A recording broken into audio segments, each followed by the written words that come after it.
Aujourd'hui, c'est la dernière grande réunion de la Fed en 2025. Je vais tout expliquer en moins d'1 minute. Une réunion de la Fed, les gars, ça se joue en 3 étapes. Les 3 étapes, c'est toujours les mêmes. La première, c'est évidemment l'annonce chiffrée des taux d'intérêt. Est-ce que les taux montent? Est-ce que les taux baissent? Ou est-ce que les taux restent stables? Et à ce moment-là, les marchés réagissent tout de suite. La deuxième étape importante, c'est le discours du président de la Fed. C'est à ce moment-là qu'il va expliquer pourquoi ils ont pris cette décision.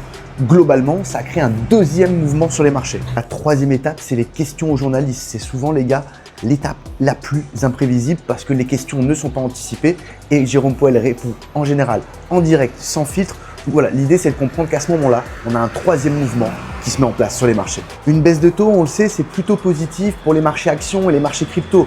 Ce soir, si on a une baisse des taux, évidemment, ça voudra dire que les conditions d'emprunt pour les entreprises et pour les particuliers vont se détendre. Donc ça veut dire quoi? Ça veut dire que les particuliers, les entreprises vont pouvoir emprunter de l'argent aux États-Unis à moindre coût. Les gars, cette réunion de la Fed, elle est extrêmement importante. C'est la dernière de l'année et surtout parce que 90% des marchés anticipent une baisse des taux ce soir. Mais le vrai enjeu, les gars, c'est la suite. C'est ce que prévoit la Fed pour les prochains mois, alors que l'inflation n'est toujours pas à l'objectif et que l'emploi a largement ralenti.